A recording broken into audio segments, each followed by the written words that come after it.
Centuries ago, a toy maker set out to build the perfect puzzle box. A gift that would bring enchantment to all who possessed it. He never dreamed that this simple toy was the key to the gates of hell. The person you pissed off. His name was Phil.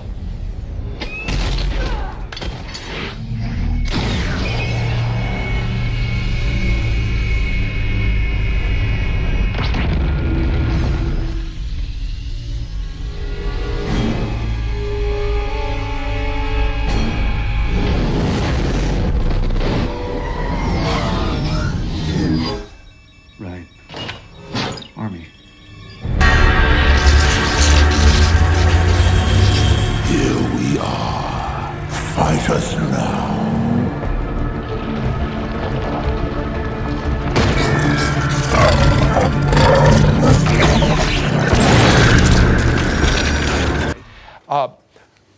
Chris, what does science have to say about these portals, immortal beings coming from another dimension?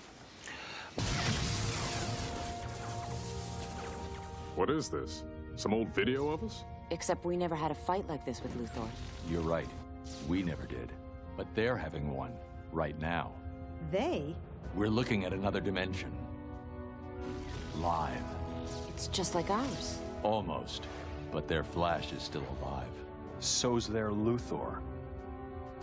There's something else. They don't call themselves the Justice Lords. They're the Justice League.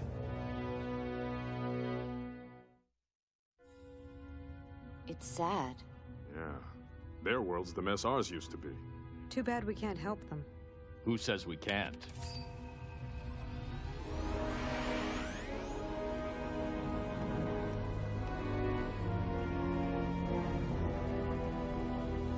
You've been a busy little bat, haven't you?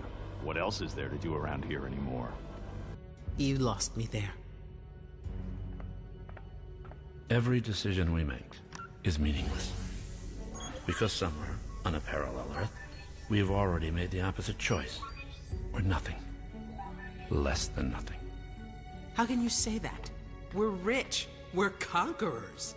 And here we're poor. We're slaves. And here, our parents never met, so we were never born. Here, the world ended in nuclear war. Here, no fish was ever brave enough to crawl up on land, and humans never evolved. And so on. Ad infinitum.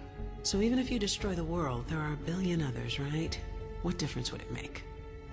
Somewhere in the multiverse, there is a world I call Earth Prime. Same time, have a video camera run from a different angle. Now, if it shows up on two different angles, Right. in the same spot, it can't be a dust particle on the lens or any of those kind of things.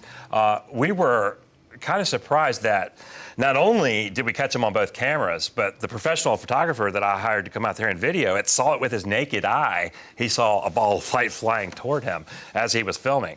So not only did they show up on both cameras, and we literally saw them with our eyes.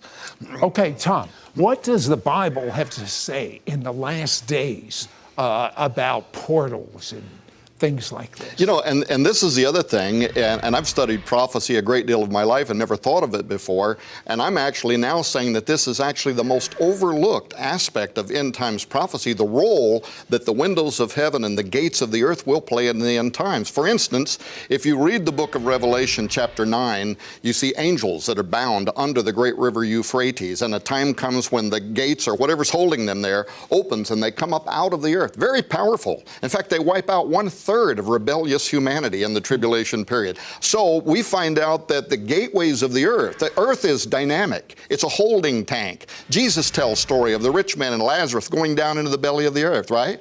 Jesus tells about Jonah, and he says, as he was in the belly of the earth, the Son of Man's going to go there too. Here's the good part though. When Jesus in his death, burial, and resurrection went down into the belly of the earth, when he came out, it says he brought with him the keys to death, hell, and the grave. That's right. So not only are there gates, there's keys, and he's got the important ones. But here's the thing that I want to make clear to you. You need really godly discernment in the times and days that we're living in, because some of these passageways demonic entities will come into the earth.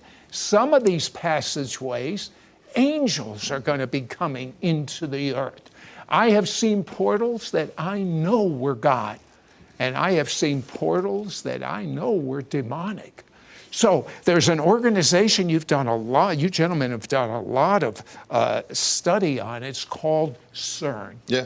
What is Cern? Who's it made up of? CERN is a large particle collider. Basically, it's in southeastern France. It's a 17-mile-long tunnel that's buried beneath the ground, and what they're doing there is they're accelerating protons at nearly the speed of light. How many countries are involved? Oh, 15, 20 countries of the Earth, something like that. And these are top scientists? These are top scientists in the world. And actually, these are the most powerful scientific experiments that have ever been conducted on the face of the Earth. They're accelerating these particles at just beneath the speed of light, and they film what's going on. Now, why are they doing all this? Well, particle physicists, of course, want to know about the nature of creation, so they burst these particles into their subatomic pieces to try to understand what they're doing. But they're also looking for gravitons because they believe that those gravitons might be escaping into a parallel reality. Do they believe that they can actually create a passageway to what they think is heaven, which I know is the demonic realm? They not only believe it, Sergio Bertolucci, who is the science director at CERN, said it in a public